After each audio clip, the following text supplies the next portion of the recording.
O sa mga hindi pa nabalitaan ito ha, ito na ho mga kababayan, itong si Tuta Soto at itong si Boying Remulla talagang nagsabuatan na doon sa issue ng charter change.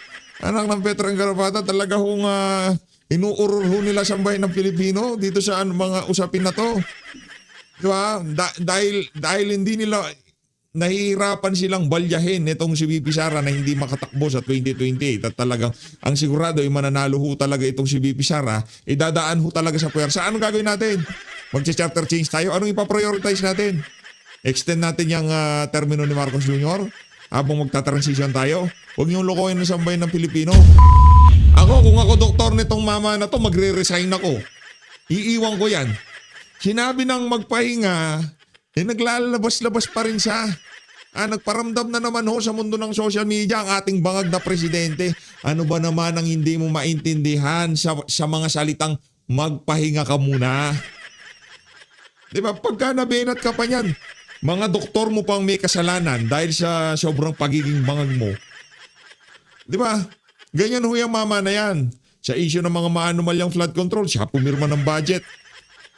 Sa kanya daw di umano diniliver ang pera tapos siya walang kasalanan. Ngayon sinabi ng doktor magpahinga siya, wag muna siya magkikilos. Nagkikilos siya. Hindi siya nagpapahinga, nagpupulburon siya. Tapos yan pagka lumala karamdaman niya, kasalanan ulit ng mga doktor. Anak ng Veteran Garapata. Yan ang problema dito sa mama na to kaya hindi aasenso Pilipinas eh. Yung basic instruction na magpahinga hindi ho niya makuha. Dito sa video na to, pag-usapan ho natin ang pinaka-latest na video ng ating bangag na presidente. Na kung saan hindi natin alam kung tinutuya ba niya yung mga makakapanood sa mga video niya o gusto niya lang ipakita yung paramdam ang presensya niya sa mundo ng social media at mainstream media. At marami ho talagang ika nga umalma doon sa mga banat nitong si Tuta Soto. Doon sa ilinabas na desisyon ng Korte Suprema. Simple lang yan. Meron talagang magugustuhan yung desisyon na yan. May ayaw sa desisyon na yan. Tayo mga kababayan, ang atin lang ho dito kung anong sabi ng Korte Suprema, yan ho ang atin sundin dito. Pero bago lang ko kayo sa PH Updates, ang like at ang subscribe. Masaya na ho tayo yan. Sa mga gusto sumali sa ating community, naku, yung join button nandyan lang ho sa baba. Ayun na nga mga kababayan, unahin na ho natin dito kay Marcos Jr. Game! Namayat na nga ako at sabaw lang, kumusta po kayo? Sana ay nasa mabuti kayong kalagayan. Ako naman, ito, nagre-recover na rin. Pero maganda ang assessment ng mga doktor, nothing serious, kailangan lang magpalakas ulit. Namayat na nga ako at sabaw lang binibigay sa akin ng ilang araw. Mabuti na yan at para... Mabuti na yun. Napapanaginipan mo nga yung stick, di ba? Mali-mali talaga mga sagot nitong unggoy na to. Nung una sinasabi niya, ano na daw siya, ika nga, parang nagkikrave na siya. Ngayon naman, mabuti na naman yun. Bihira ka talaga.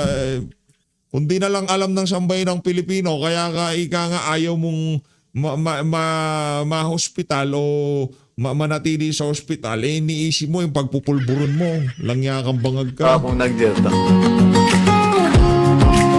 Ang usapin natin ngayon ay tungkol sa mga pulisiya. Alam niyo po, bukod sa malakihang proyekto at iba't ibang mga programa ng pamahalaan, isang bahagi ng trabaho namin ang magpakilala ng mga bagong pulisiya. Pulisiyang magpapagaan sa buhay ng tao. Wala pa ho atang nagagawang pulisiya tong bangag na administration na to kasi binubudol na naman ho tayo eh. Pulisiya daw ho makakapagpagaan sa buhay ng bawat isang Pilipino. Mambubudol ho yung mama na yan. Kaya naman alis na ho tayo, mahirap na. Kasi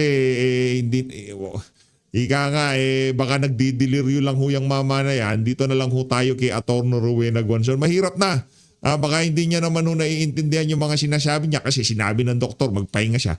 Pinipilit niyang magkikilos at magsasalita. Hindi naman niya na pinag-usapan. Sabi ng doktor, pahinga. So dapat mong gawin, Marcos Jr., magpahinga ka. Hindi kung ano-ano yung mga pinagagawa mo. Hindi ka na nakakatawa. Auntie Claire, ano ba yan? Fake news. Lahat yan hindi naman yan real time pinapakita mo ng mga video, luma yan Nako. dapat may date stamp today. Nasaan muna si BBM? Nasaan si BBM? Kasi pag nag-surgery yan sa diverticulitis niya, general anesthesia yan, knockout yan, he's incapacitated at the time, the Vice President must take over under the Constitution.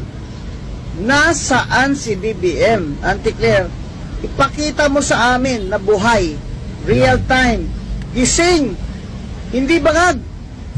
Ilabas nyo si BBM, real time. Inatago nyo. Kasi, siguro, sa bahay niya may clinic dyan, ano? Sa bahay niya siguro may doktor na dyan, ano? Ilabas nyo. Nasaan si BBM? Auntie Claire, ano ba yan? Fake news. Lahat yan hindi naman yan real time yung pinapakita mo ng mga video, luma yan dapat may date stamp today. Nasaan muna si BBM? Nasaan si BBM?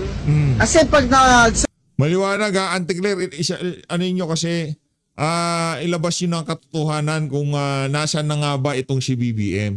Kumusta na itong si BBM? Kasi hindi naman natin malaman kung yung mga polisiya na yan, yung mga video niya na ganito, di ba? Baka yung kuha ng video niya na to, ito ho yung itong kuha na to, ito yung mga noong una siyang lumabas, talagang dinire-diretso na niya ang pagbablog niya para ika nga kahit na isang araw lang ginawa yung video, hahati-hatiin nila, talagang binidyohan nila itong si Marcos Jr. para ilabas nila sa mga susunod na araw. Di ba? Yung estratehiya para ika nga yung presensya nitong si Marcos Jr. sa social media, nandun pa rin. Ang problema ho dito mga kababayan, baka, di ba, wag naman ho sana, meron na ho palang nangyaring masama dito sa bangag na to, hindi pa ho alam ng sambay ng Pilipino. Kasi nagbili na daw ho yung mama na yan, di umano, kung sakaling kahit na mawala siya, hindi daw ho talaga niya papahintulutan na maging presidente si VP Sara. Di umano. Yun ang kanyang, buhay pa nga, naghuhuling habilin na Alam na ho kasi nila talagang may kalalagyan sila. Kung sakaling mawala man yan si Marcos Jr., alam niya na yung mga anak niya, yung mga kamag-anak niya, may kalalagyan dito kay VP Sara. Marami ho silang kinulimbat sa kaban na sambayanan. Siya ho ang tinuturo nitong si Zaldico, ang chairperson ng appropriation sa nagdaang kongreso, na sa kanya daw ho nila dinideliver kay Jojo Cadiz, na kung saan itong bangag na to, tauhan niya yang si Jojo Cadiz. By the way merong ilinabas na video yang si Ding Chase. Tayo naman ho mga kababayan, hindi ho tayo naglalabas ng mga ganyang klaseng video dito sa PH Update. Kayo hong humusga dyan. Pero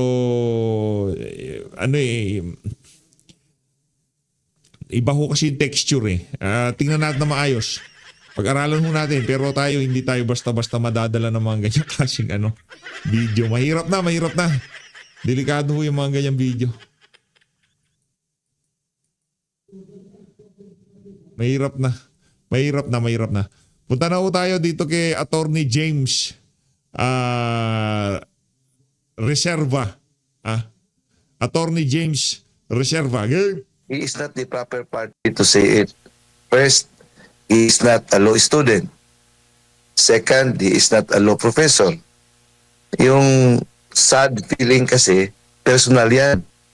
Now, nakakatawa kasi yung comment niya, may nagko-comment na who happens to be my student in Constitutional Law 1, Law 2, and Constitutional Law Review. Sabi niya, hindi naman kami sad. So, at saka kita mo yung mga comments doon, talagang adverse sa kanya. Hindi naman pwede yung ganon kasi kung i-insist yung theory niya, siya din pwede rin ma-accuse ng is one of the lawyers. Opo, reaction po ninyo. Ngayon na pinabunan po ng Korte Suprema itong ang panig po ng depensa patungkol nga po dito sa impeachment complaint laban po kay Vice President Sara Duterte. Feeling humbled, kasamang Admar, and I am proud to be part of the team under the leadership of our team lead counsel, Attorney Bobby Torion. Opo. And I'm so privileged to be a part of this team. Historic and landmark decision declaring the impeachment complaint against the Vice President as unconstitutional. Opo. Attorney, ano ba yung implikasyon po nito, o legal na implikasyon nitong unanimous decision nga po ng Supreme Court patungkol nga po dito sa impeachment complaint laban kay Vice President Sara Duterte? Ano bang mga mahalagang punto na dapat maintindihan ng taong bayan kung ikukumpara mo doon sa desisyon naman ng Supreme Court sa Francisco case? Actually, it's very timely and very encouraging. Historic also in the sense that the Supreme Court has been given an opportunity to, as the defense team said, lays down clear and authoritative guidance on the constitutional limits and proper treatment of impeachment proceedings. Kasi ang nangyari noon, we will start from the impeachment of former President Erap Estrada. Yung second mode, yung kinuha yung 1/3, di ba biglaan yun? Saka hindi na nga after the prayer, sabi kaagad ni former Speaker Manny Villar, who was part of that operation, was part of that movement, na after prayer, sinabi agad niya, because 1/3 has been achieved, then this complaint will constitute as an articles of impeachment and it shall be forwarded to the Senate and trial in the Senate shall forthwith proceed. Nangyari din yan sa kaso ni former Chief Justice Corona na yung sa tawag na blitzkrieg approach, breakneck speed na pinamadali masyado para maipadala doon sa Senado. So, yung sinasabi na second mode na 1/3, naging parang by history, ginawa yung parang weapon at saka political tool. Naging abusive yung conduct ng House dahil sa sinasabi nila under the Constitution, the House of Representatives shall have the sole power to initiate all cases of impeachment. Yung sole power, parang sa feeling nila, kung anong gawin nila, wala nang makakapigil sa kanila kasi sole power and authority. Now, the Supreme Court said, no, you cannot do that because under our framework of government, meron tayong separation of powers. Now, the Supreme Court is the final mediator. When the Supreme Court will mediate constitutional yung limits of the other branches of government, the Supreme Court does not assert itself as superior. What it asserts is the supremacy of the Constitution. So dito na pagbigyan ng pagkataon kasi sa time ni former President Estrada, wala na because when the impeachment complaint was already forwarded to the Senate, parang naging moot and academic na yung what happened in the House of Representatives kasi naka-assume na ng jurisdiction ang Senado, so wala na pagkataon ng Supreme Court to make a ruling. Nakagawas na ng pagkataon yung panahon, yung Francisco case.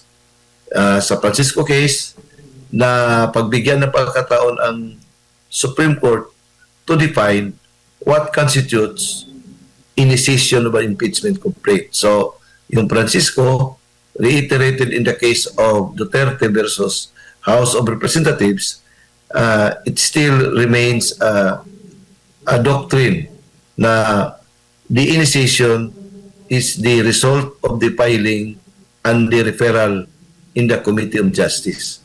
But in the case of Vice President Duterte versus House of Representatives, ang Supreme Court ay nagsabi naman ng mga guidance. Sabi niya, hindi pwedeng i-freeze ninyo yung impeachment complaint doon sa Office of the Secretary General. Kasi parang ginawa na ninyo ng Secretary General as superior body over the House of Representatives, na parang kung pipiliin lang nila kung anong impeachment complaint ang i-forward doon sa speaker. Kasi the moment the complaint is transmitted or referred to the speaker's office, yung 10 days na requirement, mag-apply na yan. 10 days to be included in the order of business. Ngayon, sabi ng Supreme Court, yung meaning nyo ng 10 days ay hindi yung legislative session day. Ang meaning yan ay calendar days. So, kung legislative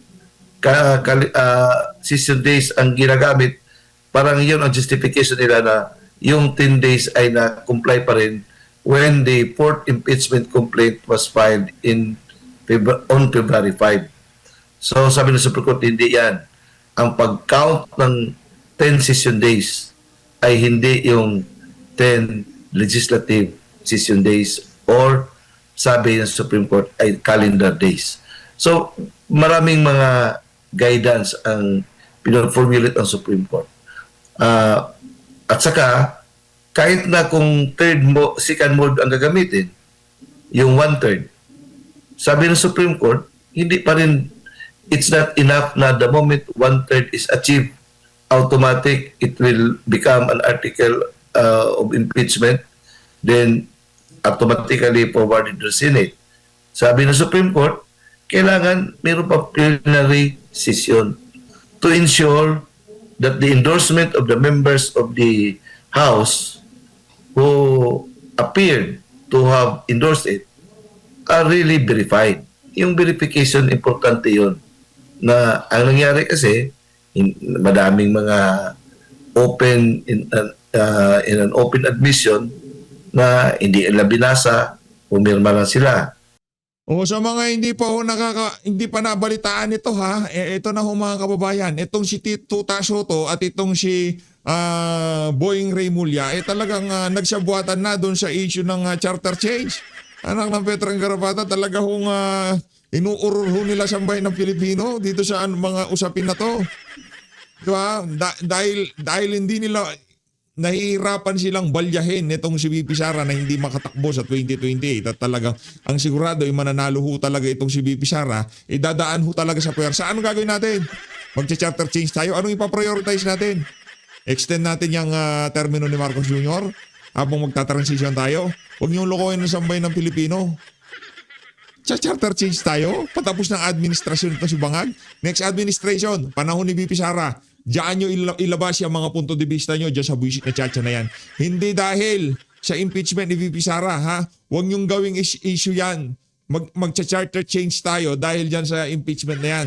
Bigyan nyo kami ng mga mabibigat na dahilan, kagaya na lamang na sa ekonomiya, mga serbisyo para sa mga Pilipino. Hindi lang tayo magcha-chacha dahil lamang sa impeachment ni VP Sara.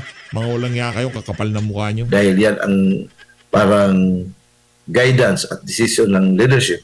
So hindi yan. Sabi ng Supreme Court, in this case of Duterte versus House of Representatives, kailangan kahit na second mode ang gamitin natin, idaan pa rin sa plenary to ensure that the endorsement of the members of the House are verified. And number 2, to confirm that the evidence supporting the grounds in the complaint exist and that every member of the House has been given a copy of the complaint and the evidence supporting it. Malaking implication nito kasi ang ginagawa sa mga previous na impeachment complaints, walang ebidensya. Saka na maghanap ng ebidensya doon sa Senado using the subpoena power of the Senate. Yung mga subpoena dosisticum, parang fishing expedition ang nangyayari.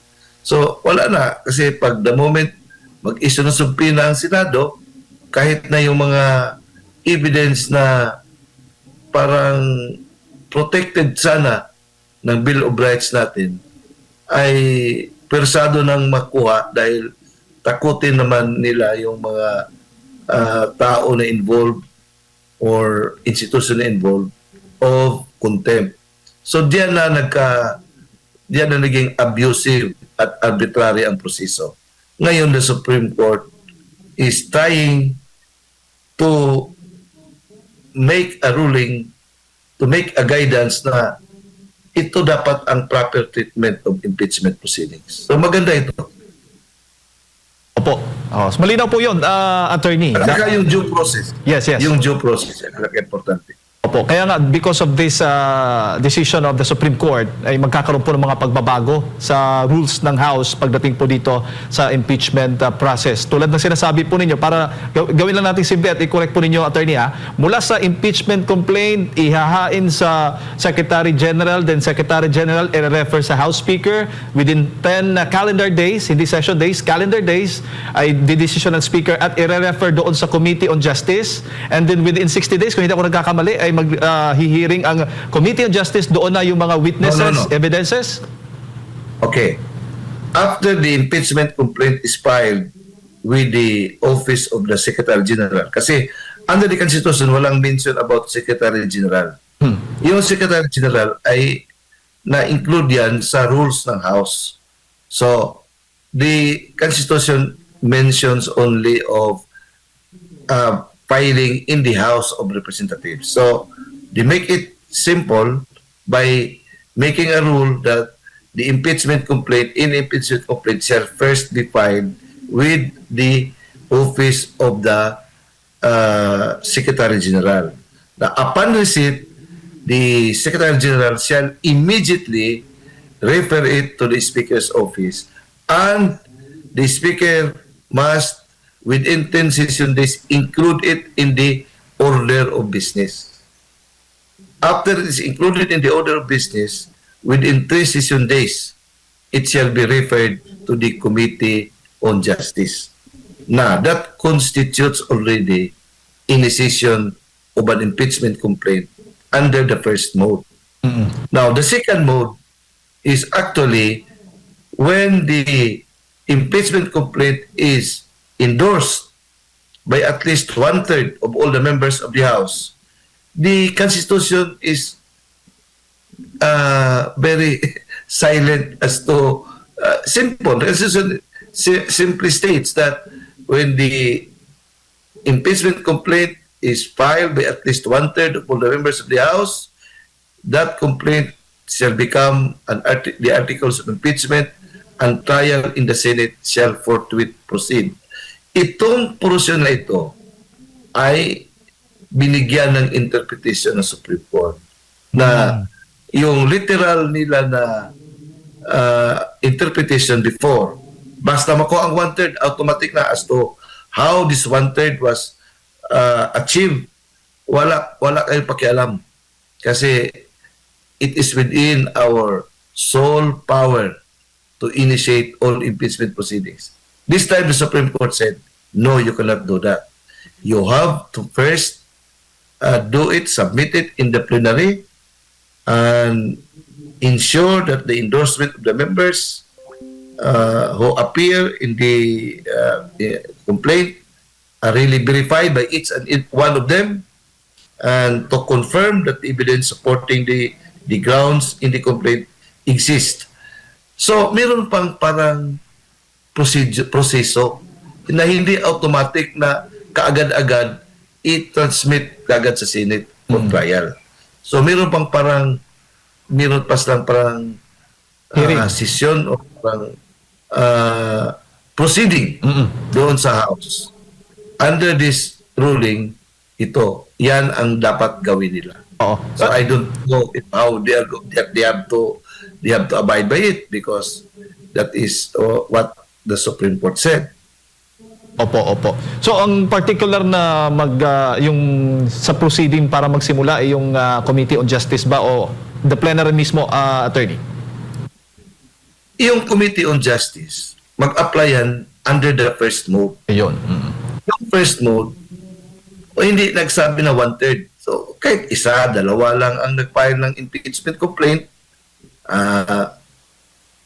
first, kahit one congressman mag-file ng impeachment complaint under the rules of the House, that impeachment complaint must be filed with the Office of the Secretary General, and then upon receipt, the Office of the SecGen will refer that to shall immediately refer it to the Speaker's Office.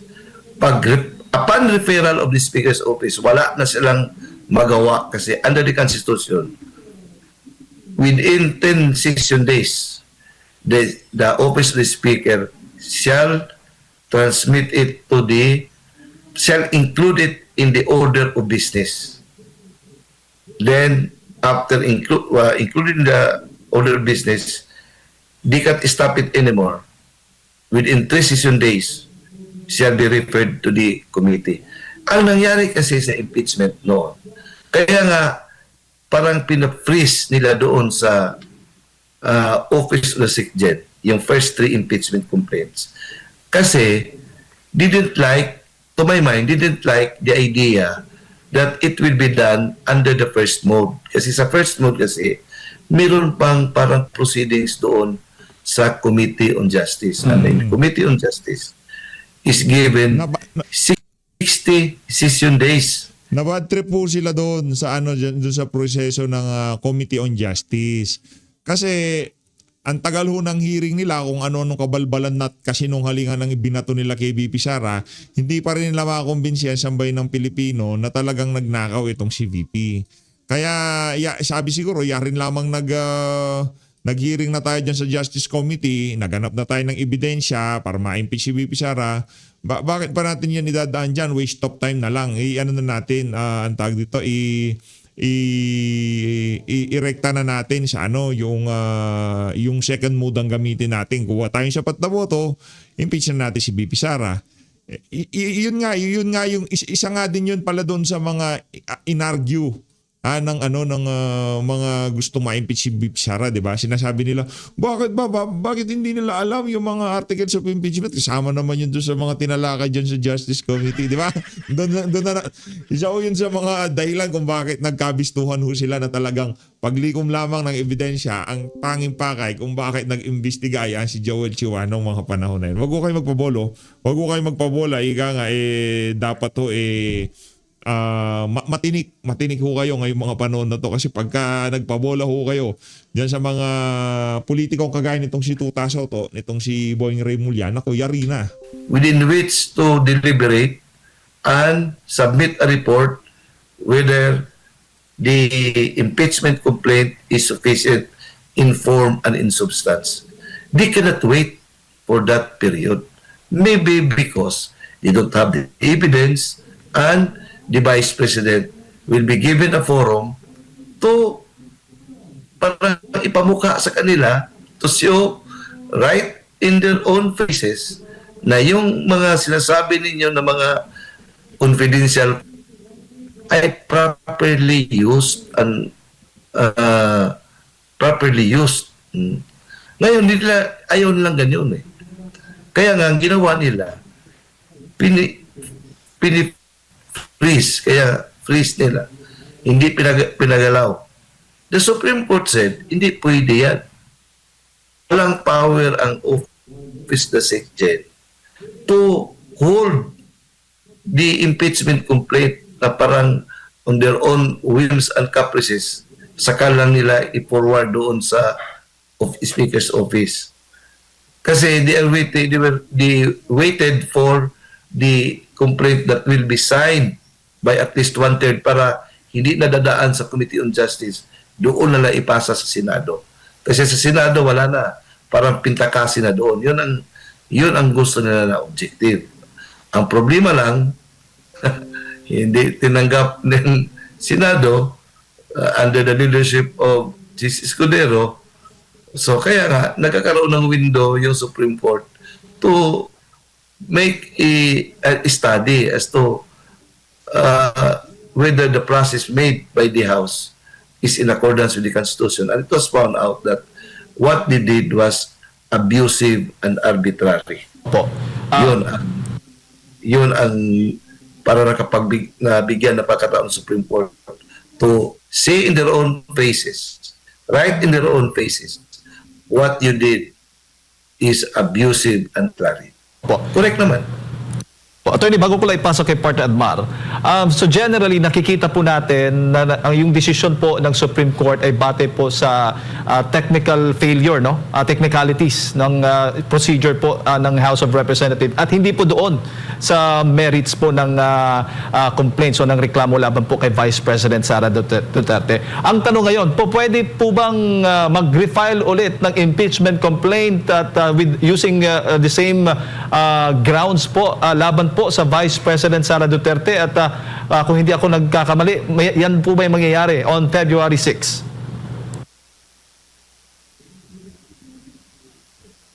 Well, sa kanila yan. Ang problema, whether it can generate support or not. Paano yan ibenta? Atin-atin to, hindi na ito constitutional discussion. Ang sa atin lang, paano ba ito maibenta? You are talking of 125 million as against billions na nilustay ng present administration na mayroon ng mga identified na mga players doon na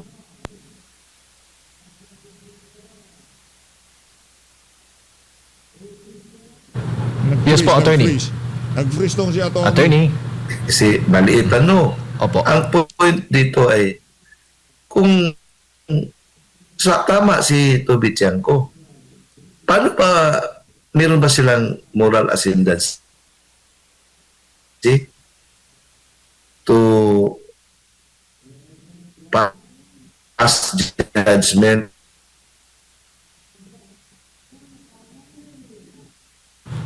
Opo.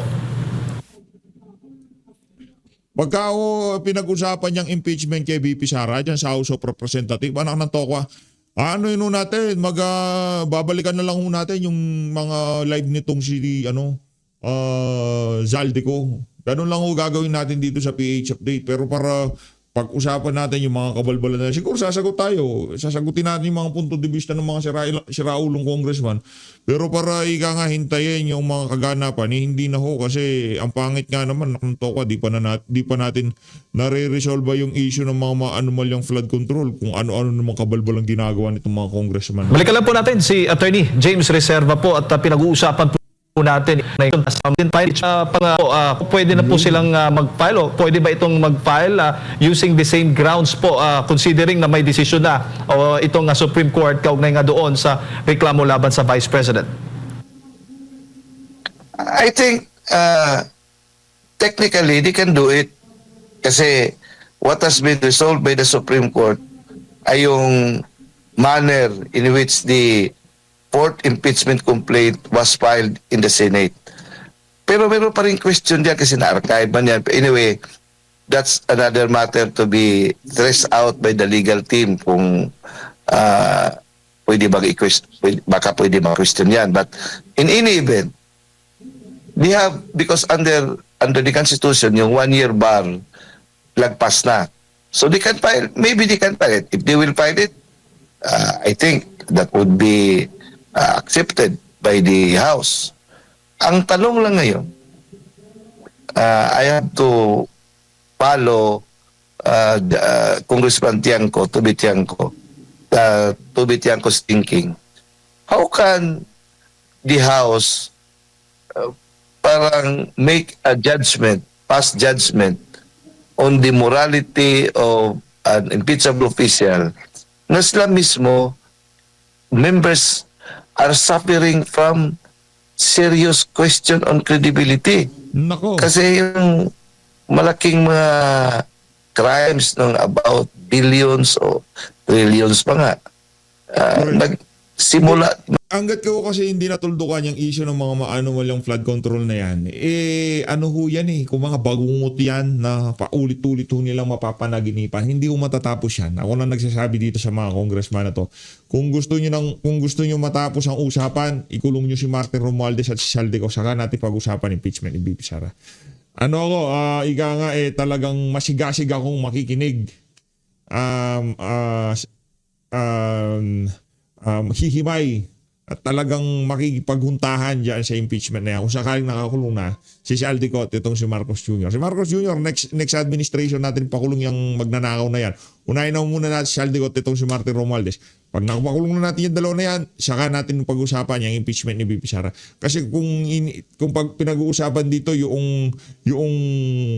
kung dapat magalit ang sambayan ng Pilipino sa pinakamalaki ang ninakaw, dapat na lahat na magnanakaw kagalitan natin. Pero ika nga, i-set natin yung priority natin ng tama. Di ba? I-set natin ang priority natin ng tama. Kasi kung babanat tayo ng babanat, Sara Duterte, yung mga lumilitis kay VP Sara, ang ninakaw nila bilyon-bilyon sa kaban ng sambayanan, malaki ang problema natin dyan. Man sa House and major players are part of that chamber. And in fact, a lot of congressmen are reported to be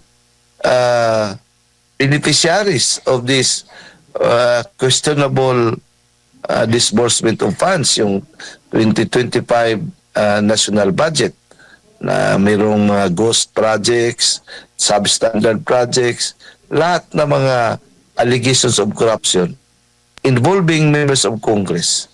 How can they make judgment against particularly Vice President Sara Duterte na sila mismo ay dapat uhusgahan?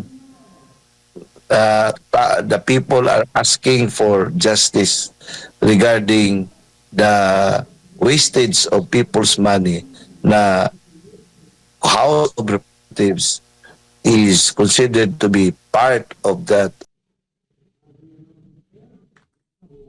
scandal. Attorney Bukal, maayong buntag si Admar po ito. Isang topic lang po, Attorney.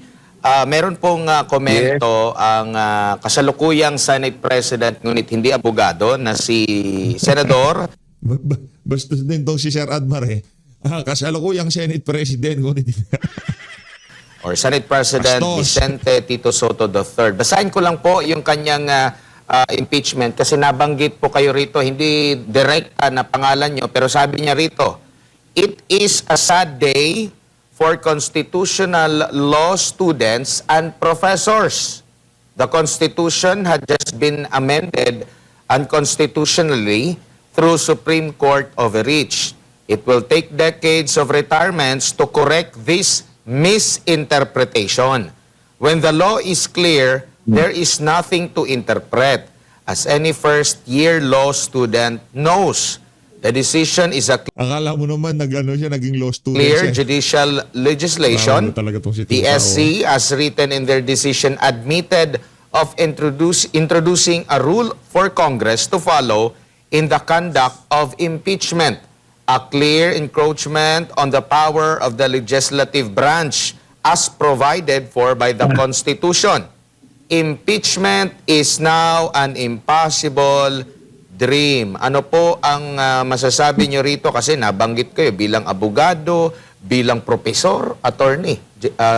Salvazar. Okay, kaya nga we have to be magnanimous in victory. Pero parang he is not the proper party to say it. First, he is not a law student. Aray ko. Second, he is not a law professor. Aray ko. Yung sad feeling kasi, personal yan. Now, nakakatawa kasi yung comment niya, may nagko-comment na who happens to be my student in Constitutional Law 1, Law 2, and Constitutional Law Review. Sabi niya, hindi naman kami sad. So, at saka kita mo yung mga comments doon, talagang adverse sa kanya.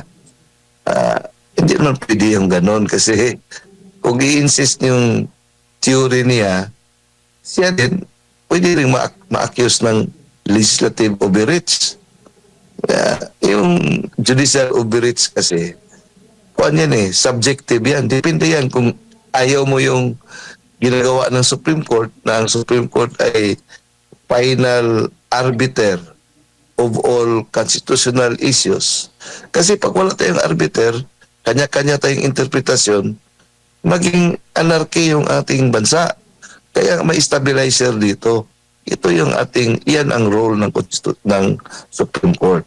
Kaya nga, the supremacy of the Constitution ay ginagampanan niya ng Supreme Court. Kaya nga, when the Supreme Court will allocate and mediate constitutional boundaries, what it asserts is not its own superiority, but what it asserts is the supremacy of the Constitution. Sila yung guardian ng Constitution. So, yun ang interpretasyon nila. Ngayon, with all due respect, si Soto is my fraternity brother, Brother Mason yan. Masabi ko lang, parang off-tangent yung sabihin niya na sad day kasi he has never been a law student and he has never been a law professor. Para Pwede siguro, siguro magsabi yan yung mga Opo. proper party. Opo, para di siguro masad din si SP Tito Soto, attorney, ano mo na lang, i-join mo na lang sa pickleball mo. Ayun na nga mga kababayan. Parang masarap laruin yung pickleball na yan. Ang dami naglalaro ng pickleball na yan. Ano ba meron dyan? Ano ba meron dyan sa pickleball? Ba't ang dami nahuhumaling dyan? Anong meron sa pickleball na wala sa ibang mga racket sport? Diba? Ano meron? Anong meron dyan? Hindi natin ano. Diba? Ano meron dyan? So ladies, maraming salamat po sa pagsuporta sa PH Day. Maging ato kayo lahat. Man natin Pilipinas. Saludo, attorney.